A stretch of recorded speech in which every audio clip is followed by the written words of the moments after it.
पूर्व प्राचार्य doctor Shri Tripathi sir, इनकी पहचान एक ईमानदार और कर्मठ प्राचार्य के रूप में है। मैं उनका भी इस मंच पर स्वागत एवं अभिनंदन करता हूँ और सर का मार्गदर्शन और साथ ऐसे हमको मिलता रहता है। मंच पर आसीन वास्तव में पर्यावरणविद, उच्च कोटि के विद्वान, जसवंत सिंह सर, इनका अंतर्गता अभियान इस सेमिनार को चार लगा दिया। बेशक हम लोग इनके ज्ञान से, मैं तो सोचा था कि अंतर्गता में सारी जगह बर्तन जमा हुआ है, लेकिन जो इन्होंने बताया, जो इनका मैं रिसर्च सेंटर देखा तो उस हिसाब से लगा कि कुछ जगह अर्थ नहीं भी है। तो वास्तव में इस अद्भुत सराहनीय कार्य में आपका बहुत बड़ा भारत सरकार ने सहयोग दिया है, तो सबका भी मैं हृदय से धन्यवाद देता हूँ। Professor A P. Tiwari sir, dean academic, Shakuntala विज्ञान विश्वविद्यालय से आप हैं प्रोफेसर, और आपने सनातन संस्कृत के द्वारा वास्तव में कैसे पर्यावरण की रक्षा की जा सकती है इस पर गहरा ध्यान डाला। इस कार्यक्रम के रूपरेखा प्रस्तुत करने के लिए हमारे विद्वान साथी डॉक्टर विकास खन्ना ने जो रूपरेखा खींची, climate change and environment emergency पर क्या क्या चीजें हो सकती है, मैं उनको भी से धन्यवाद देता हूँ।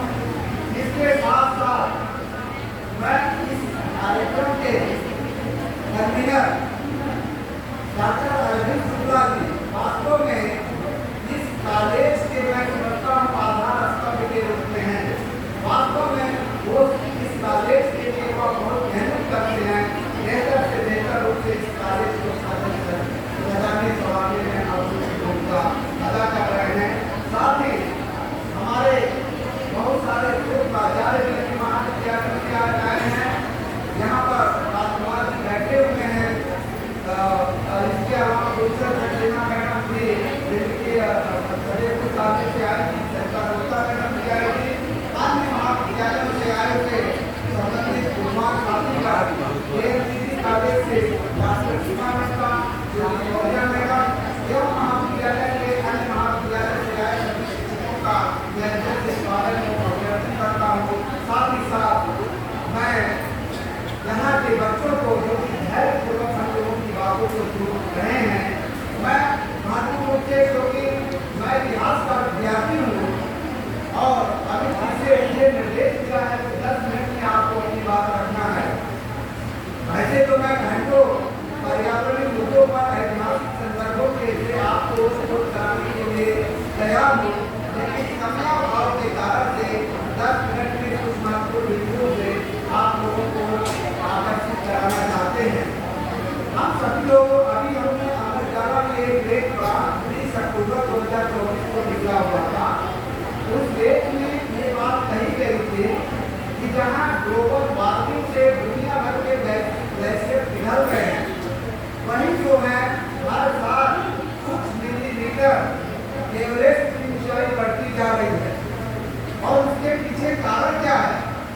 यह बताते हैं लोग कि वहाँ पर उसके आसपास अरुण नदी का प्रवाह है और अरुण नदी के प्रवाह में जो एवरेस्ट का हिमालय बना है 2.8 करोड़ वर्ष पहले अरुण नदी का प्रवाह पहले था, लेकिन बाद में करीब 89,000 साल पहले वहाँ पर एक जियो पत्रिका जो नेचर से प्रकाशित हुई है, उसमें ये लिखा हुआ है कि 89,000 पहले वहाँ पर कोसी नदी का मिलन होता है और कोसी नदी के मिलन के कारण से एक ब्रिज उत्पन्न होता है, तब सकरा एरिया उत्पन्न होता है।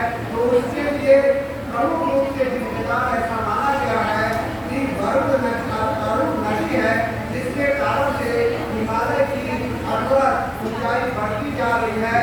पूर्व से अब तक 165 फीट ऊंची हो चुकी है। तो एक प्रकार से देखा जाए जो ग्लोबल वार्मिंग है, जो क्लाइमेट चेंज है, उसको हिमालय के एवरेस्ट चोटी पर कोई ज्यादा प्रभाव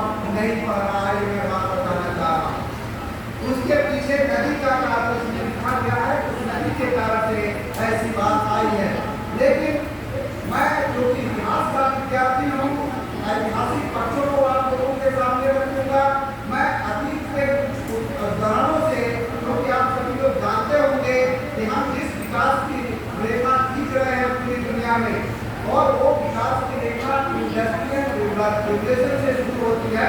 आप सभी लोग जानते हैं कि 18वीं शताब्दी का मशीनीकृत युग का जो आरंभ हुआ है, इस मशीनीकृत युग के कारण से दुनिया ग्लोबल वार्मिंग का शिकार हो रहा है और जलवायु परिवर्तन का शिकार हो रहा है। तो मैं यह बताना चाह रहा हूँ कि क्या ऐसा नहीं हो सकता है कि हम ऐसे विकास की संकल्पना प्रस्तुत करें जो वास्तव में इको फ्रेंडली हो, जो पर्यावरण को कोई नुकसान ना पहुंचाए। माना कि इसकी दिशा में विकास जी ने बताया कि ग्रीन एनर्जी पर भी बहुत सारे कार्य हो रहे हैं, इसके साथ साथ सोलर एनर्जी पर भी कार्य हो रहा है। पूरी दुनिया अब सजग हो रही है। लेकिन एक तिवारी सर ने एक महत्वपूर्ण बात बताई कि इस ग्लोबल वार्मिंग या जलवायु संकट के लिए 57% हिस्सेदारी विकसित देशों की है। ये बहुत महत्वपूर्ण बात है।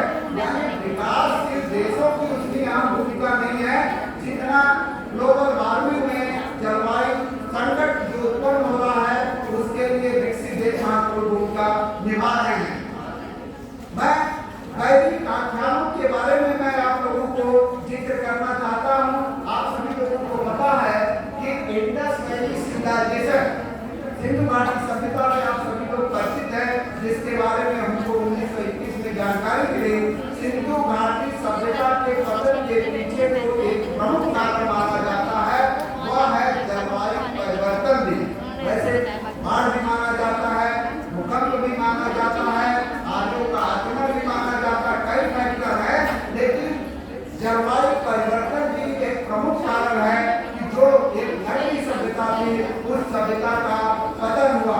लेकिन जो दूसरी सभ्यता का आगमन हुआ उस सभ्यता के पतन के बाद वह एक प्रकार का पूरी तरह से वर्ग संस्कृति पर आधारित सभ्यता थी, जिसको हम वैदिक संस्कृति कह सकते हैं। एक प्रकार से वर्ग संस्कृति का यानी मन के बीच में प्रकृति के विभिन्न शक्तियों की उपासना की बात, पेड़ पौधों की उपासना की बात, बहुत सारे महत्वपूर्ण बिंदुओं पर वैदिक ग्रंथों में विचारों में चर्चा की गई है। यानी कि हम परिवारों के साथ अगर छेड़छाड़ करते हैं तो हमको इस चीज को ध्यान देना पड़ेगा कि हमारी जो पारंपरिक संस्कृति रही है, बैक टू वेदों की ओर वापस लौटने की बात मैं कहना चाहता हूँ। और वेदों की ओर वापस लौटने का मतलब ये नहीं है कि वह संस्कृति को एडॉप्ट करना है जो उसमें कमियां रही हैं, बल्कि उन सब चीजों को एडॉप्ट करना है जिससे विश्व का हम मार्गदर्शन करें और पर्यावरण को अपने संरक्षित कर सकें। ऋग्वेद में बहुत सारे मंत्र हैं, बहुत सारे सूक्त हैं जो पेड़ों की उपासना के लिए की गई है। यहाँ तक कि प्रकृति के विभिन्न शक्तियों के इंद्र, वरुण, मित्र, नासक ऐसे पीपल के वृक्ष की पूजा की बात कही गई है। और आज वैज्ञानिक लोग सिद्ध कर चुके हैं कि पीपल के वृक्ष से सबसे ज्यादा ऑक्सीजन हमको मिलता है।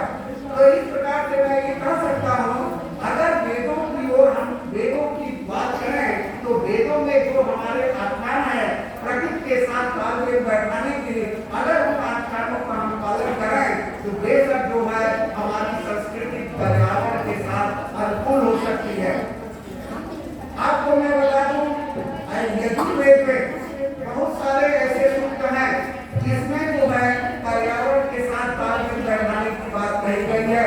यहाँ तक कि यजुर्वेद में यहाँ तक संकल्पना की गई है कि जो ओजोन लेयर है उसकी भी बात कही गई है कि हम ऊर्जा का उतना इस्तेमाल करें जिससे जो है प्रकृति का वायुमंडल के किसी प्रकार का नुकसान दर्शक न पहुंचे। यानी ओजोन लेयर, आयोस्फीयर नया बना है। इन सब मुद्दों पर भी यजुर्वेद में चर्चा की गई है। अथर्ववेद में धरती को माता कहा गया है तो मेघ को यानी वर्षा को पिता कहा गया है। ऐसा क्यों कहा गया है? क्योंकि धरती हमको जो है अन्न पैदा धरती से ही मिलता है, लेकिन क्या बरसात नहीं होगा तो आप हमको अन्न मिल पाएगा? तो उसका निषेचन करने का काम मेघ करना है। इसीलिए जो है कहा जाए कि धरती को मेघ कहा, धरती को माता कहा गया तो मेघ को पिता कहा गया। और एक प्रकार से देखा जाए ये सब चीजें जो कही गई है ये हम सबको पर्यावरण के साथ अनुकूल और तालमेल बैठाने के उद्देश्य से की गई है। इसके साथ साथ अथर्ववेद में बहुत सारे आख्यान ऐसे मिलते हैं जो कि पर्यावरण की ओर हमको ले जाते हैं, पर्यावरण के साथ संतुलन बैठा करके चलने की बात कह रहे हैं। और यही नहीं, स्कंद पुराण में और इसके अलावा कठोपनिषद में यहाँ तक कहा गया है कि पीपल के वृक्ष के जड़ में ब्रह्मा का निवास होता है, उसके तने में विष्णु का निवास होता है और उसकी टहनियों में जो है भगवान शिव का निवास होता है। या इसलिए कहा गया है कि पीपल के वृक्ष का आदर करिए, सम्मान करिए, क्योंकि सबसे ज्यादा ऑक्सीजन देने वाला यह वृक्ष है। ऐसे ही आम के पौधों के लिए हम देखें तो बहुत सारे उसमें बड़ा पुराण में आख्यान मिलता है कि आम का पेड़ जो है, अगर कोई भी व्यक्ति 5 आम का पेड़ अपने जीवन में लगाए तो वह नरकगामी नहीं होगा, यानी नरक से उससे मुक्ति मिल जाएगी। इसके अलावा मत्स्य पुराण में यह लिखा गया है कि 10 पुत्र एक वृक्ष समान, यानी 10 पुत्र एक वृक्ष है, यानी अगर एक वृक्ष का ऊपर करते हैं तो वह 10 पुत्र के समान है। तो ये सब बातें हमारे वैदिक ग्रंथों में की गई है। एक तो मैं ऋग्वेद की, यजुर्वेद की, अथर्ववेद की कुछ आख्यानों का उदाहरण दिया। ऐतिहासिक आधार पर देखा जाए तो महात्मा बुद्ध को ज्ञान जो है कहाँ मिला था, तो हम सभी लोग जानते हैं पीपल के वृक्ष के पास मिला था। और यही नहीं, 7 वृक्ष की पूजा भी अथर्ववेद में कही गई है और 7 वृक्ष के पास जो है ज्ञान जो है मिला था, महावीर स्वामी को मिला था। ऐसे ही सुदर्शन झील की बात कही गई है, सुदर्शन झील का निर्माण चंद्रगुप्त ने किया, या प्राकृतिक झील है उसको संरक्षण का काम किया गया, अशोक ने उसका पुनर्निर्माण किया, स्कंदगुप्त ने किया और यहाँ तक कि रुद्रदमन ने भी उसका जीर्णोद्धार करने का काम किया। ऐसे बहुत सारे आख्यान जो है अतीत में मिलते हैं जिससे हम मिल करके पर्यावरण को प्रदूषण से मुक्त कर सकते हैं। यहाँ तक कि अगर मेडिकल हिस्ट्री की बात करें तो मेडिकल हिस्ट्री के शास्त्रों में जैसे सड़क के राजस्व का निर्माण शेरशाह ने किया, और आप सभी लोग जानते हैं जो चिनार गांव से लेकर के पेशावर तक सड़क जाती थी, उस सड़कों के किनारे किनारे वृक्षों को लगवाया, सराय लगवाया और ट्रैफिक के अनुकूलन बना करके चलने का काम किया। बहुत सारे मुगल कालीन शासकों ने, चाहे अकबर हो चाहे शाहजहां हो, ऐसे बहुत सारे शासकों ने जो है बागों का बनवाया। ये ऐसा क्यों किया गया? क्योंकि ट्रैफिक के साथ संतुलन बैठाने की जरूरत है। तो ऐतिहासिक अनेक प्रकार के ऐसे उदाहरण है